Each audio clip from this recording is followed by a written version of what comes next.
Good evening and welcome to Scotland at 7. My name is Patryk Witkowski and I am joined today by former SNP MSP Maureen Watt. Hello. Hi, Patrick. How are you this evening?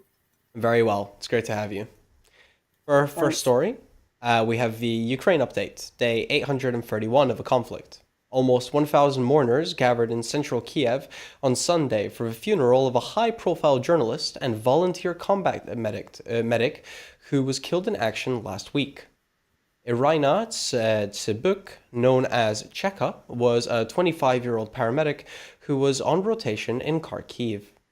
Last year, while serving on the front lines in the eastern Donetsk region, she wrote a farewell letter to be published in case of her death.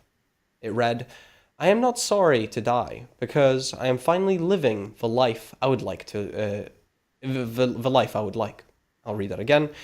I am not sorry to die, because I am finally living the life I would like.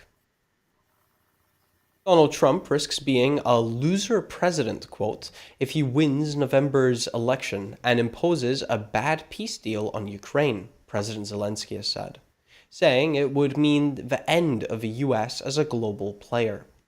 Ukrainian President Volodymyr Zelensky urged world leaders to come to a peace conference in Switzerland this month and accused China of discouraging attendance at the meeting. President Zelensky said he had a very good meeting with the U.S. Defense Secretary Lloyd Austin in Singapore. The meeting came after Washington decided to partially lift restrictions on using U.S. provided weapons to strike inside Russia, which Zelensky has hailed as a step forward. Austin made no comment. After the Singapore conference, Zelensky traveled to Manila, where he met the Philippines President Ferdinand Marcos Jr. and thanked him for his support and clear position on Russia's invasion of Ukrainian territory. Ukraine will also open an embassy in Manila this year, Zelensky said.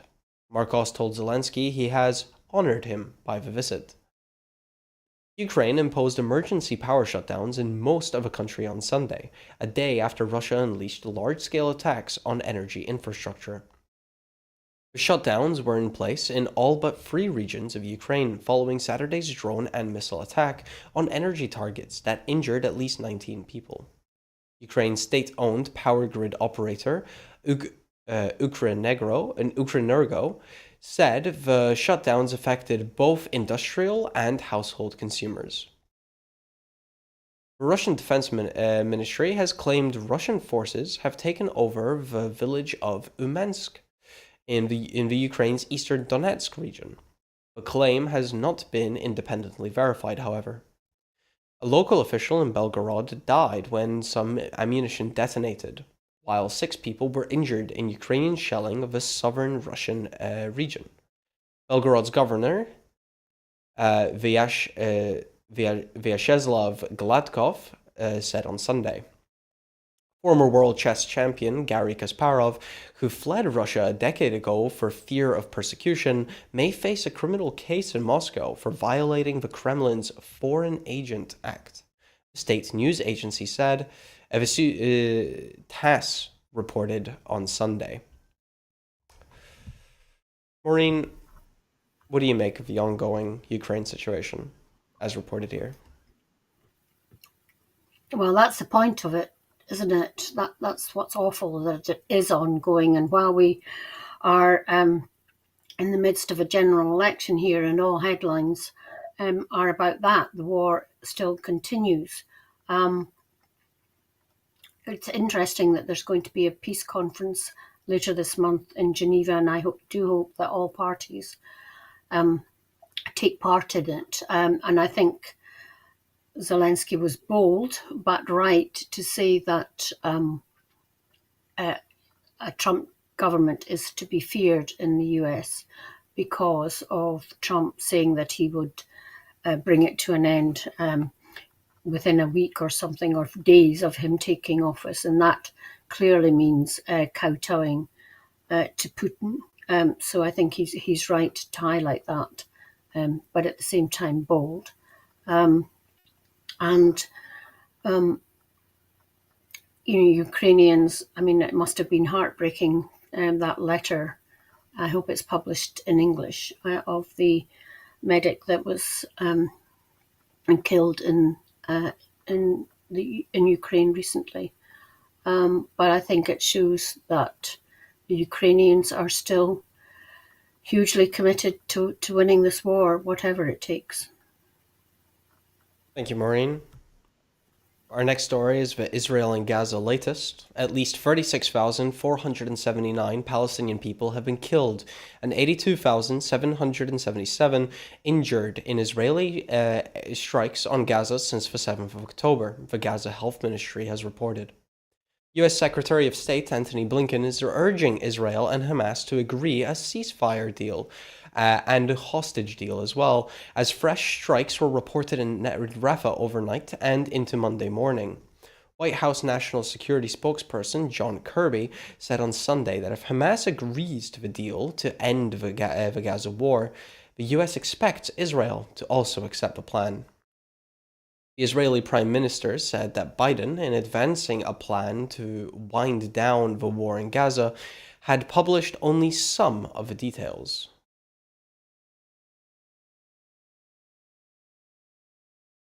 Benny Gantz said he made it clear to the U.S. Secretary of State Antony Blinken in their phone call yesterday that he views returning hostages as a priority on the war's timeline. Gantz, part of the Israeli war cabinet alongside Prime Minister Benjamin Netanyahu and Defense Minister Yoav Gallant, said Israel will do whatever is necessary to achieve this goal.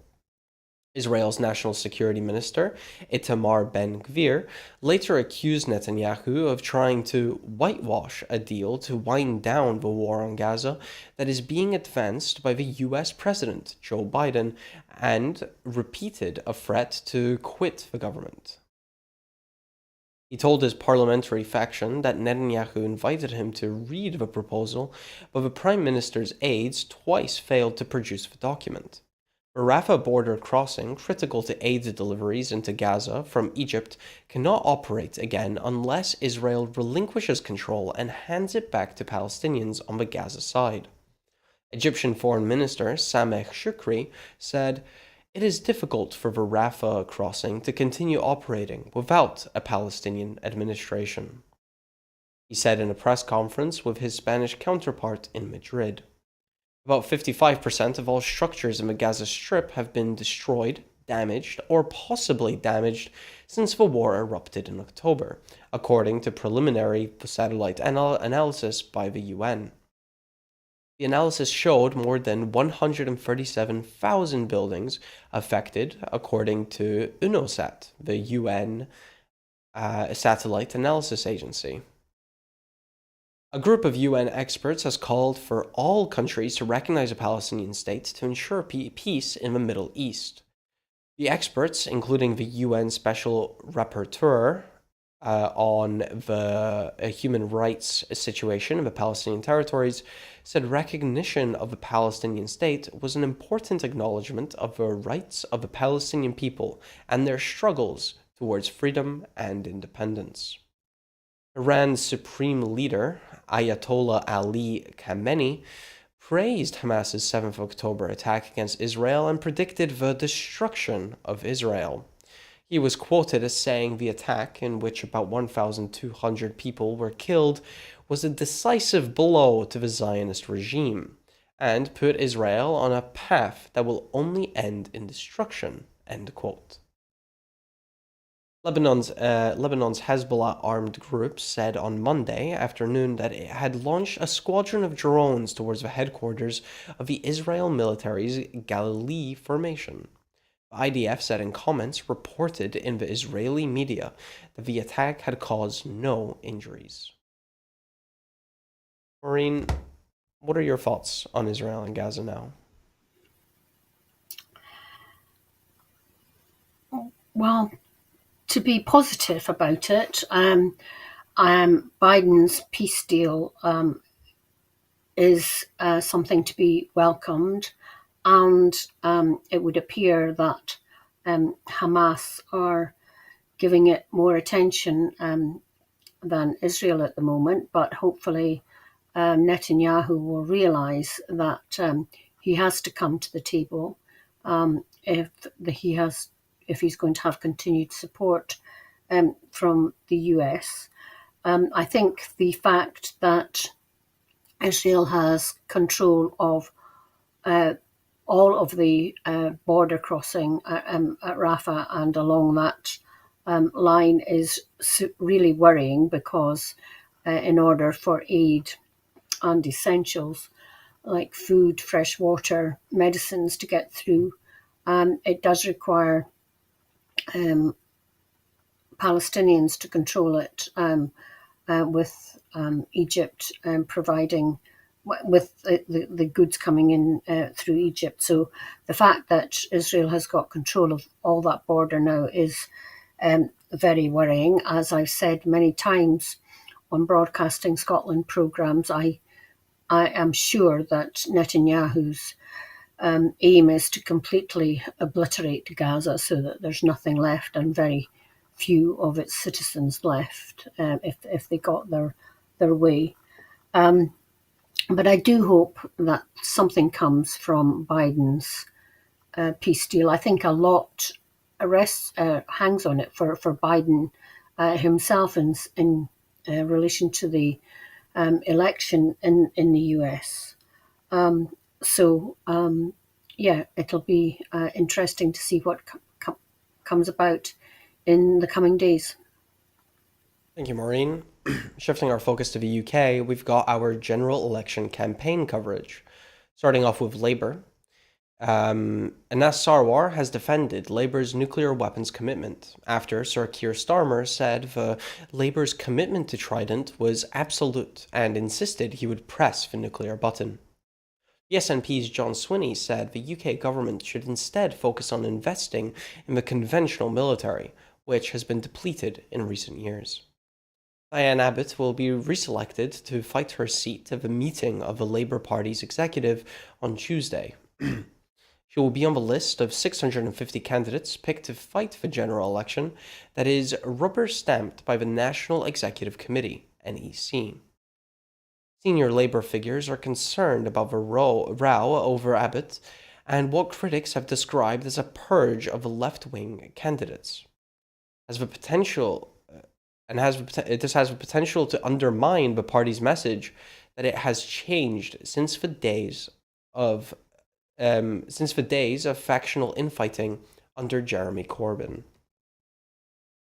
Maureen, what do you think is the intent behind dropping some of the other left-wing candidates and some of this row around Diane Abbott? And also, on the first update, what do you make of Labour's nuclear power commitment? Well, working backwards, I think, Keir Starmer is obsessed about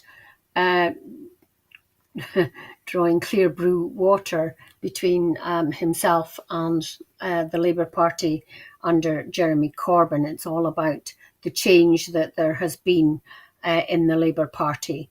I think most people would think he's gone far too far in terms of that, by treating Diane Abbott absolutely abominably.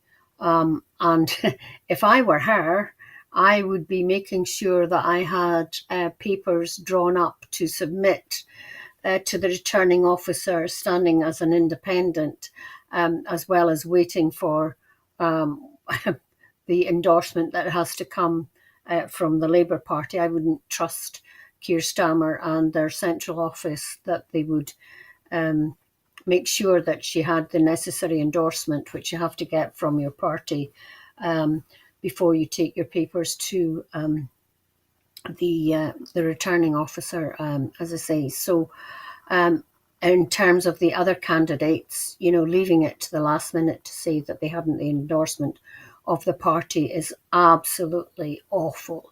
And I hope people on the left who are thinking of voting Labour, they see now that they are have become the Red Tories.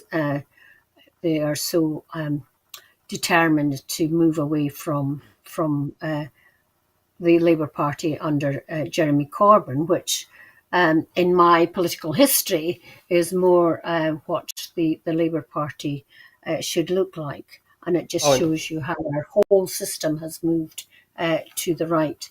Um, and if sorry you to want me to interrupt you, say something, Maureen, but you mentioned okay? the sort of recentness, the out of nowhereness, I guess, of dropping some of these more left wing candidates.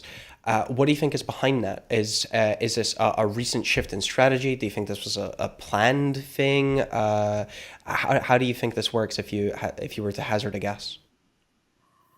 Well, if you put yourself in the position of the candidates, I mean, it appears to have come out of the blue. I don't know whether they went through a reassessment process prior to this election. I don't know enough about the Labour Party to know their internal workings on that, but it would appear that it has come out of the blue for some of them, which is an absolutely terrible way to treat anybody who is part of your party. I mean, imagine it happening in any other organization. It just wouldn't happen. And um, with my HR hat on, in employment law, these are sitting MPs, remember, it is absolutely disgraceful.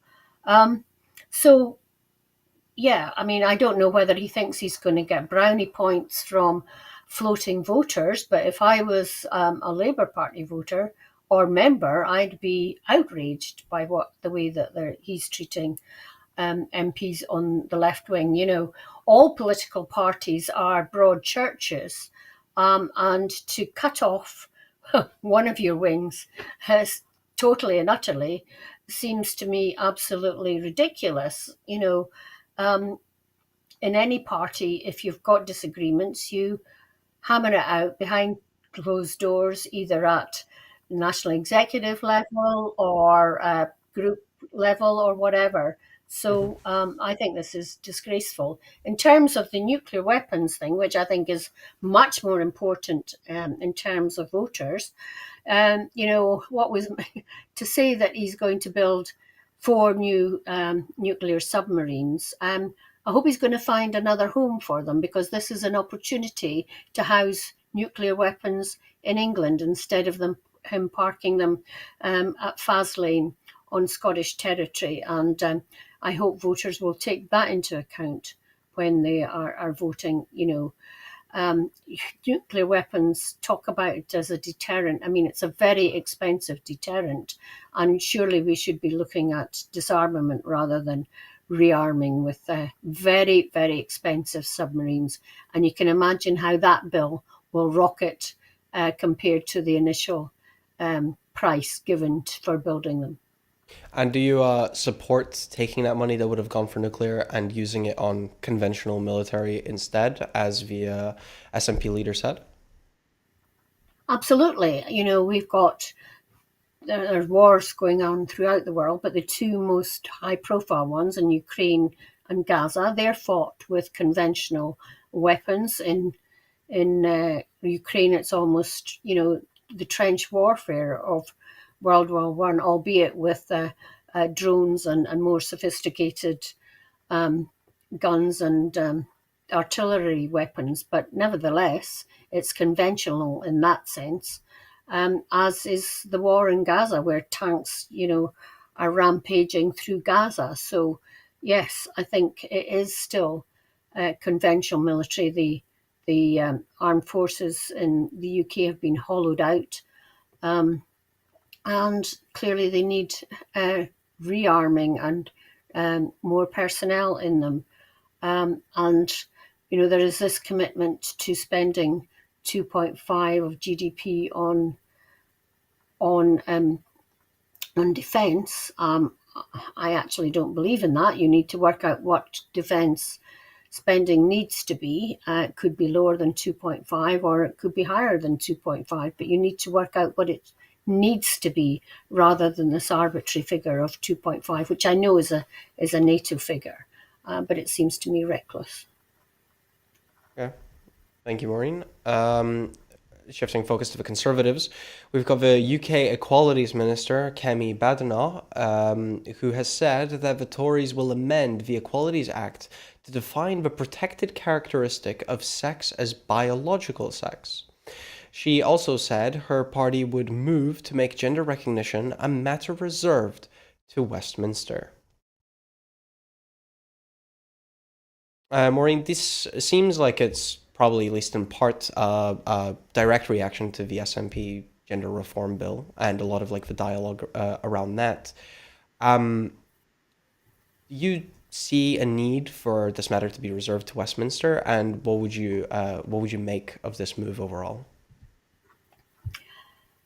Well, I think this is something that really needs to be exercising voters in Scotland when they decide how they're going to vote, because this is clearly a deliberate act by the Conservative government and the Tory party to further erode devolution powers.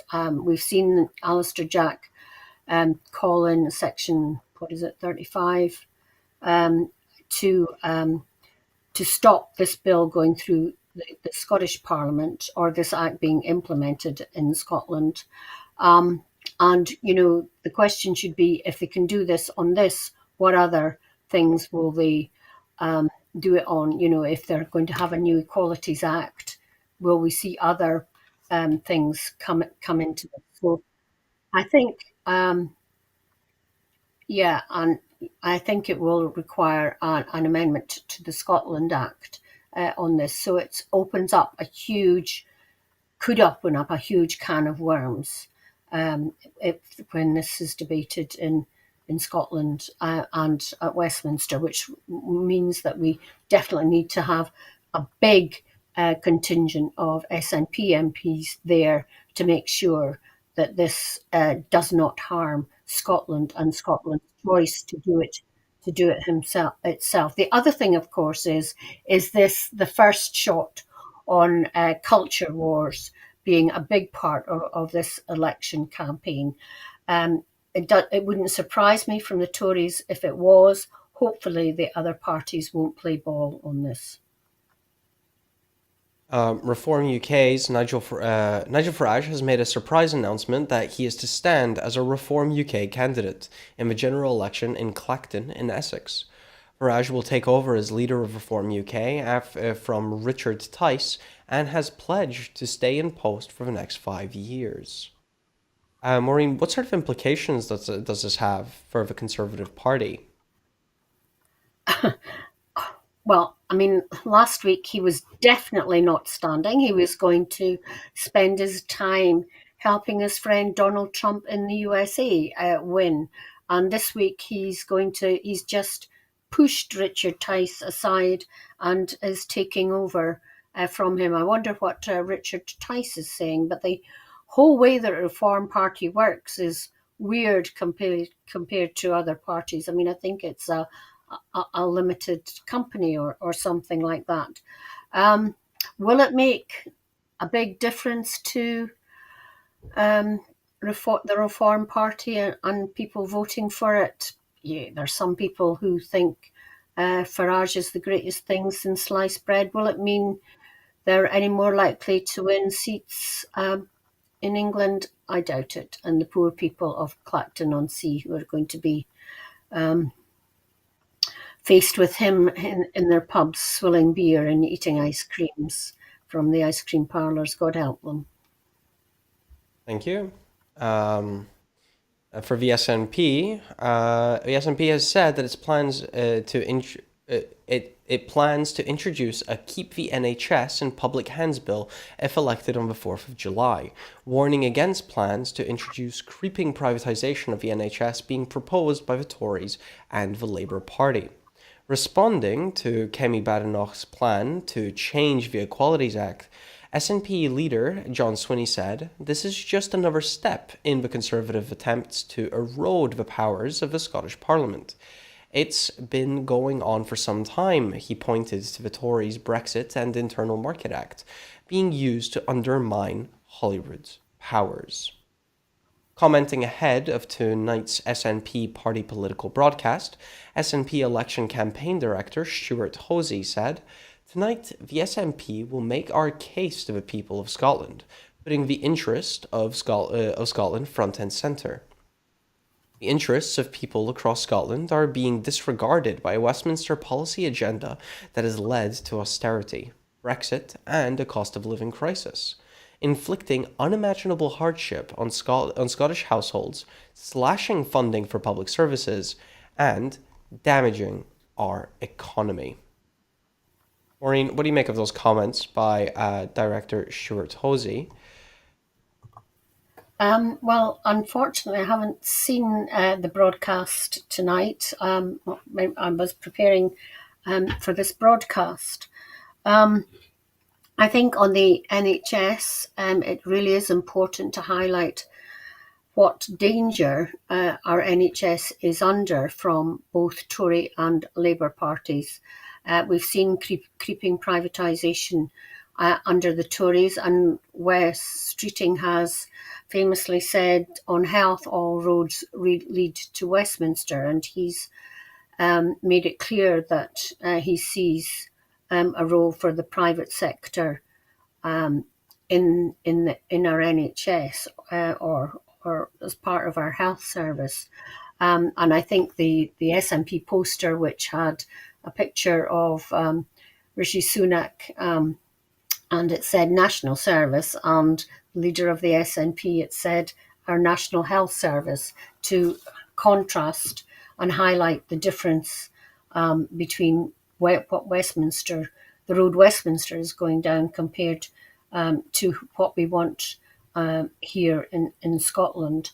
And I think it really needs to be kept in people's minds, the mess that the Tories have made of the whole of the UK because of Brexit and the cost of living and other things.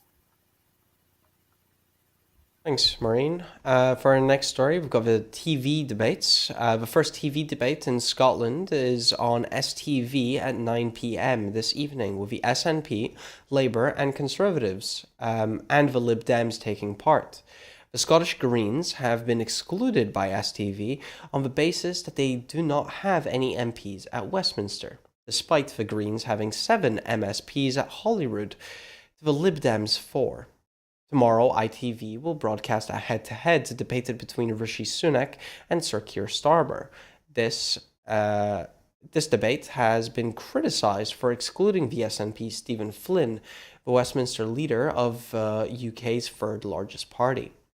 ITV have justified this as saying it is a debate between the two candidates who can become the next UK Prime Minister. However, it effectively excludes issues affecting all the other nations in the UK, and will be more likely to focus on many issues that only affect England.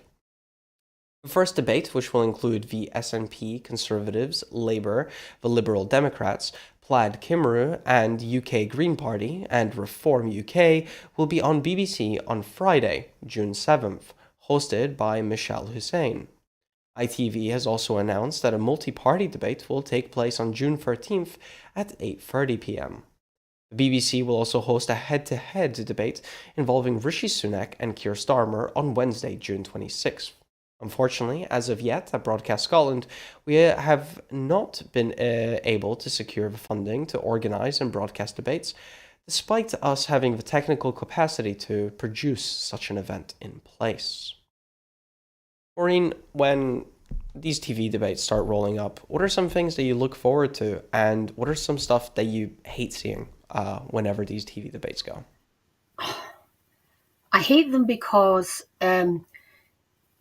everybody's trying to, including the interviewers, trying to get that gotcha moment from the party leaders. I mean, it must be extremely stressful for them in the run-up to these debates, rehearsing and practicing what you're going to say. I mean, I heard somewhere that they are totally and utterly rehearsed and everybody knows what everybody's going to say.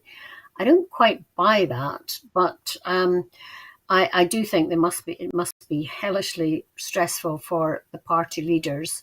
Um, and as I say, everybody, all the journalists are waiting for the gotcha moment so that that can be their headlines in the press the next day. How much store voters put to them? I'm not sure I've heard John Curtis say anything about that. I'm sure he has polling views on it. Um, but it will be interesting to see if, as a result of these debates, there is any shift in the opinion polls that take place, and how many people watch them directly. I'm not sure, but I suppose those who do watch it, speak about it in their workplaces and in the pub um, uh, following the debates. And what do you make of this argument by ITV that they want some of these debates to just be the two biggest parties, the two main people that are potentially going to be fighting over the prime minister role? Is there a fear of this becoming this self-fulfilling system where the more focus you give to the big parties, the stronger the big parties are? Yeah, it's a product of. I mean, you couldn't have that in Scotland, where we have got a decent voting system, where it's proportional representation. You just couldn't get away with that in Scotland, and it's a product of the outdated first past the post system and the very two-party system that there is at Westminster. And it's also, a product from the United States, isn't it? Um, I don't think that is fair, because there are other parties represented in Westminster and have a presence in Westminster, and I think they should all be given a chance to put forward their views. However, it'll be interesting to see what the debate with all the party leaders is like. It might end up a bit of a rammy, I suppose. So I'm not going to come down on one side or the other about the two leaders or most leaders. I hope that people think beyond. I mean, it's not about the leaders. It's about the party's manifestos, and to me, what's behind them. What are their values? What drives them? And if it's not social justice, equality, things like that, in my book, they wouldn't be getting my vote. So I don't think these kind of things come out in these leaders' debates. Thank you, Maureen. Our next story is asylum seekers report widespread abuse in home office accommodation. An investigation reported in The Guardian has found that hundreds of complaints about ill treatment from staff looking after asylum seekers in hotels and other accommodation have been lodged by the Home Office. With the Home Office, sorry. The complaints have been lodged within the last year, and asylum seekers say they include abuse and harassment, failures to deal with vulnerabilities such as mental health problems and serious self-harm, and staff walking into their bedrooms unannounced. Data released in a Freedom of Information request showed there were 428 complaints over the last year about staff behavior and the treatment of asylum seekers. A further 463 complaints were made about the meals provided, with problems mentioned including inedible food and the lack of milk for children.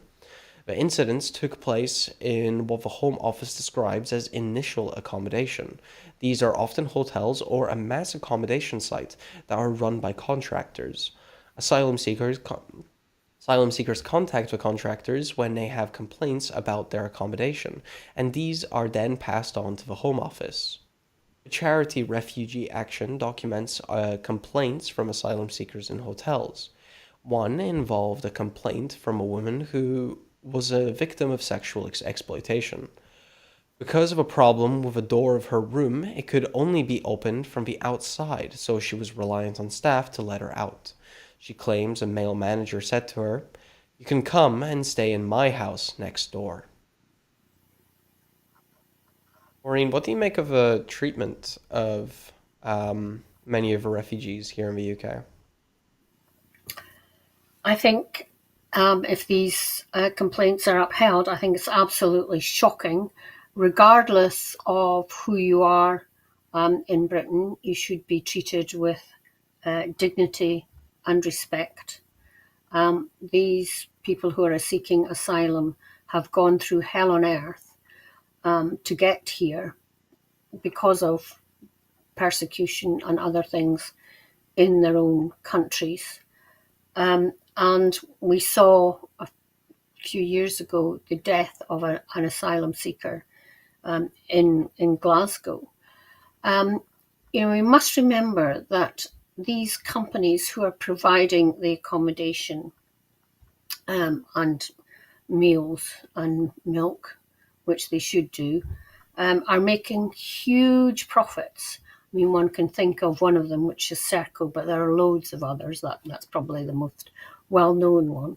But they're huge. There are loads of others making huge amounts of money on the plight of asylum seekers.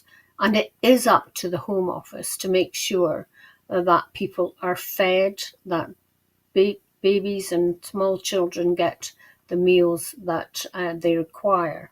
And it all comes back to dignity and respect. But that's not something that the Tories are particularly worried about, is it? Thanks, Maureen. Mexico elects Claudia Sheinbaum as its first female president.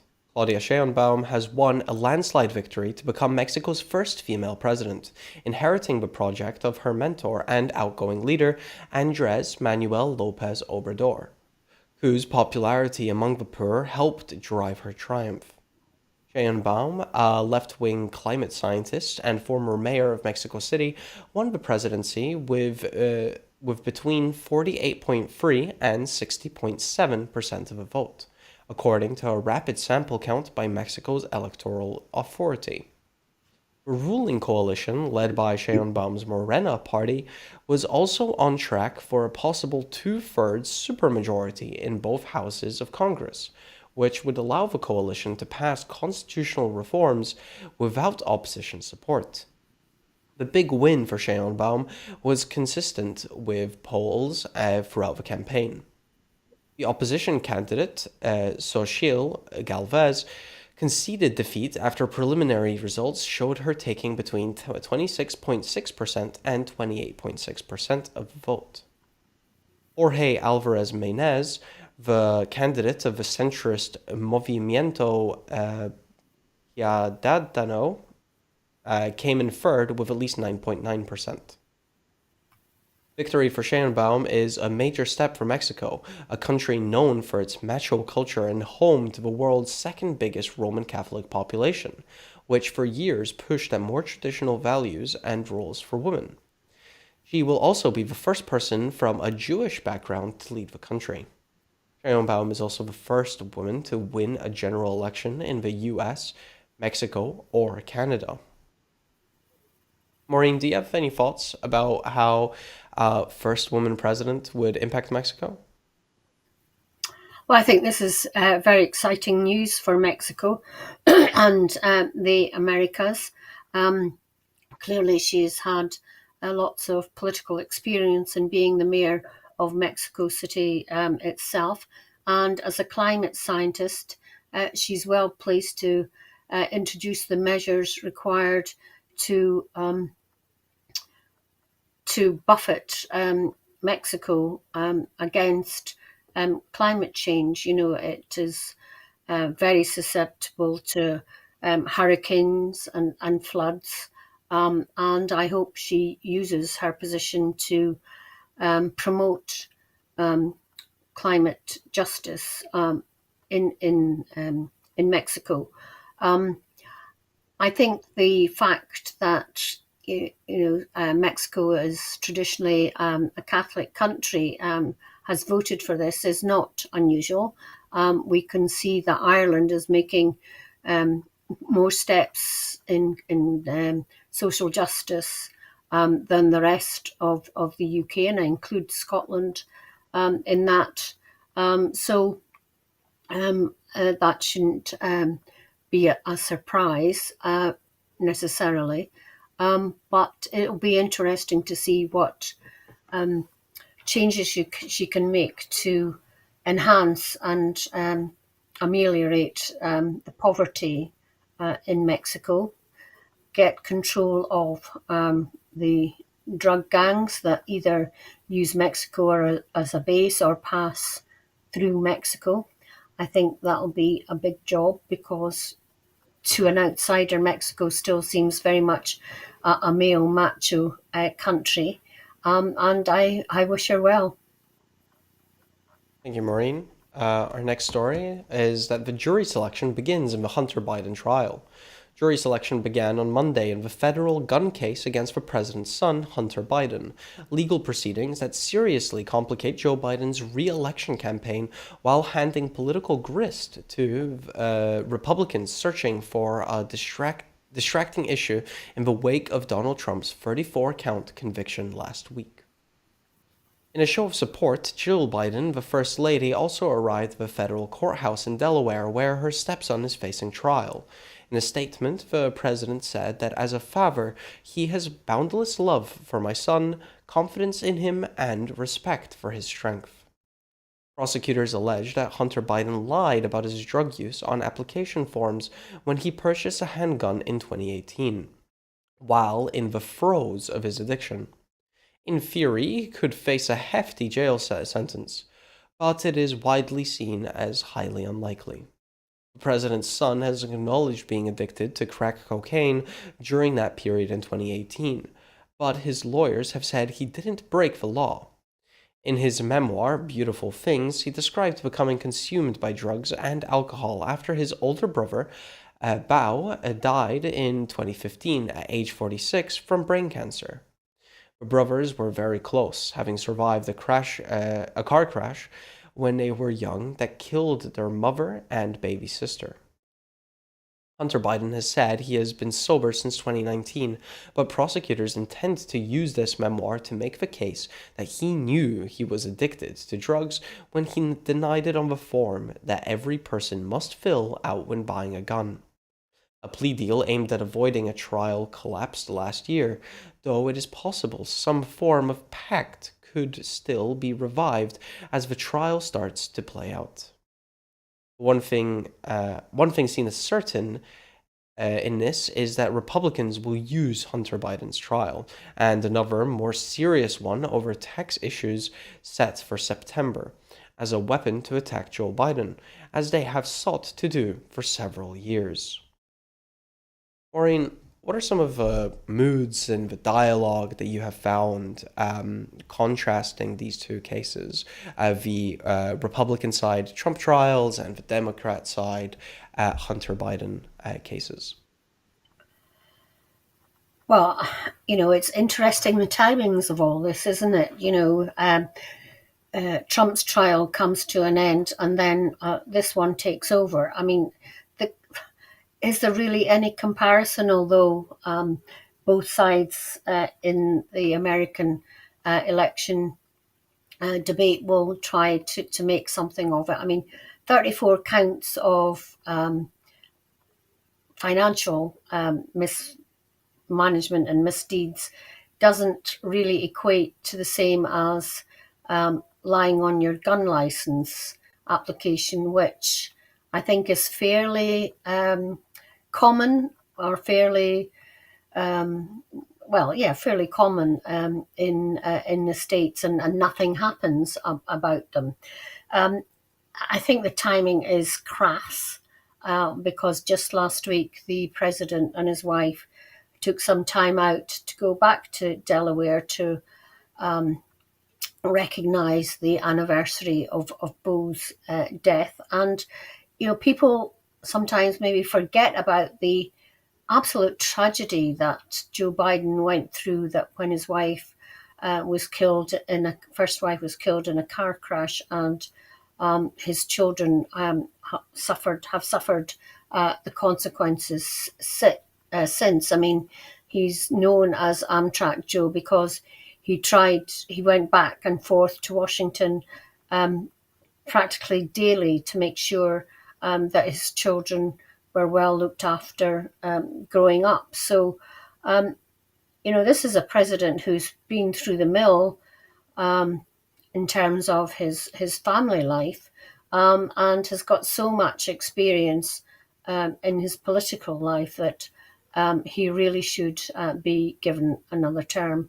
The thought of Trump coming back as president fills me with horror, although, in some media you think it was an absolute done deal that he is going to win. But I don't think that's what the polls suggest in the swing states. But it is all to play for. And we've got that election to be discussing right up till November.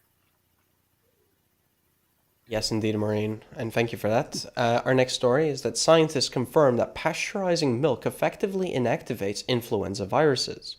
New research has confirmed that pasteurization temperatures, if applied for industry standard times, should effectively inactivate H5N1 influenza viruses in cow's milk and render it safe to consume.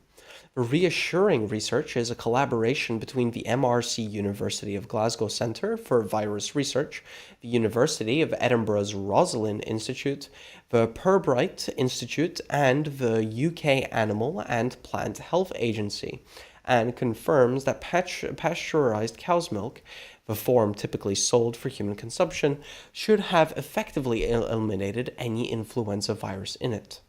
The study comes in response to an outbreak of H5N1 influenza, a highly pathogenic strain of avian influenza virus, or bird flu, in American dairy cattle. This ongoing outbreak, the first time a virus of this sort has spread in cattle, led to high levels of potentially dangerous virus being shed into milk in some parts of the USA. This raised concerns about human infections from contaminated milk, including the risk that this could allow the virus to adapt to humans and cause a new pandemic. The current outbreak of H5N1 avian influenza is the worst on record, and since 2020, it has spread rapidly to birds around the world. There have been repeated spillover infections of mammals, but these were generally not in close proximity to humans, and the virus did not spread effectively in those species. This changed in late 2023 when H5N1 influenza infected cattle in the US and began to spread among dairy herds. So far, this outbreak has remained confined to the US. But it is concerning, as it means that this potentially dangerous virus is now circulating in mammals who have close contact with humans. The new research establishes that pasteurization of milk will effectively kill influenza viruses. However, the study has also found that unpasteurized milk can be a source of infectious influenza, including the H5N1 influenza virus. While H5N1 infections of humans are rare, when human infections do occur, they have a potential to be extremely dangerous. Researchers warned against the consumptions of raw cow's milk in affected areas.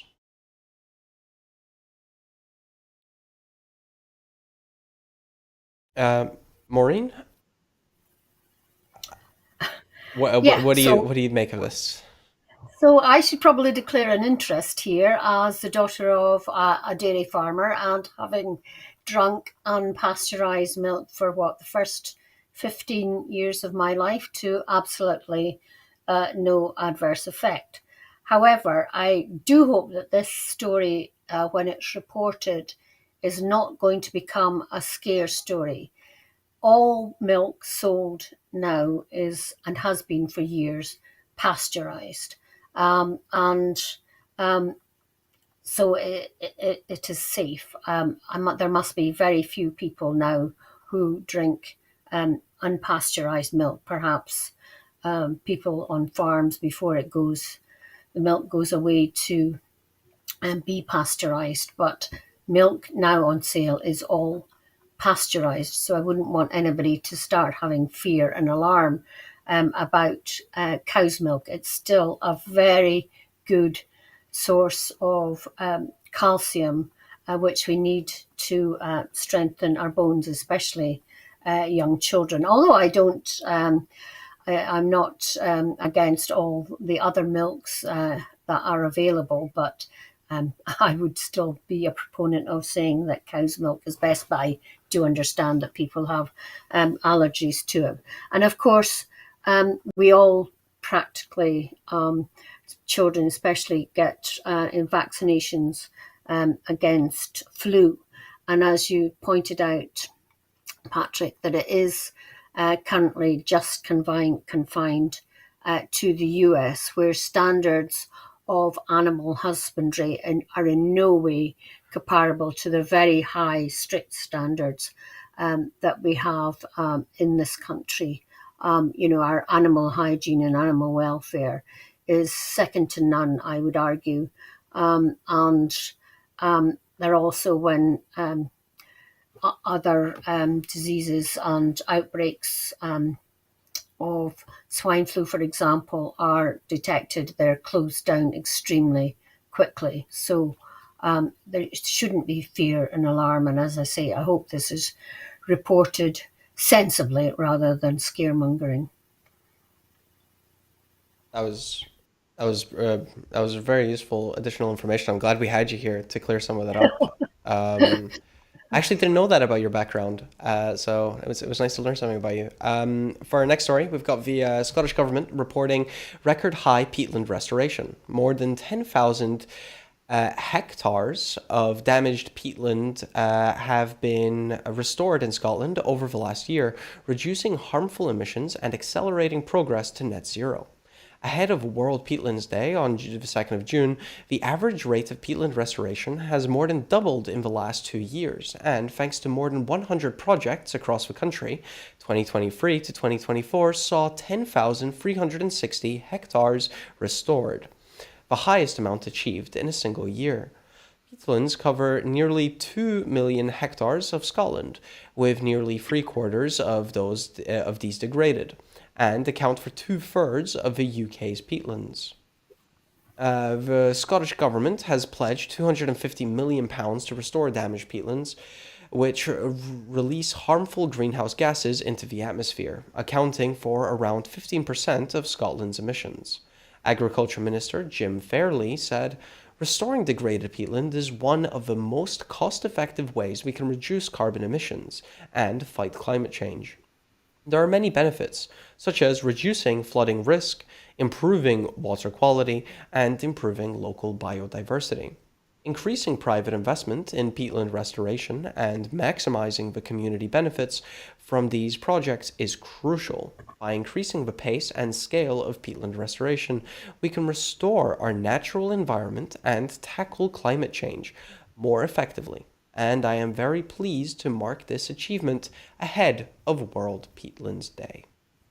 Maureen, are you surprised to hear some of these positives around maintaining peatlands? No, I think that we are inclined to forget about the importance of peatland restoration in the whole climate debate.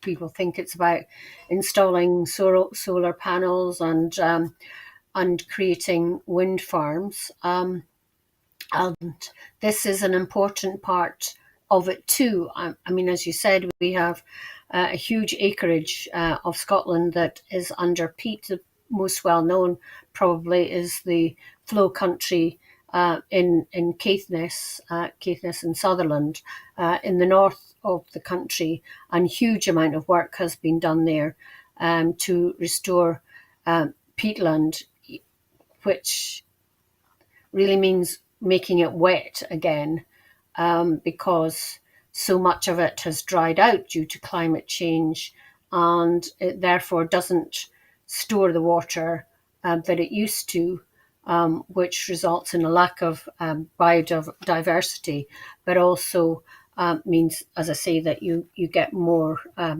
runoff and the prospect of flooding. So it is really important that in our higher land we make sure that rainwater can stay there, rather than, as I say, running down our rivers and causing flooding. Perhaps people don't realise the real importance of it. So this is climate action continuing every year.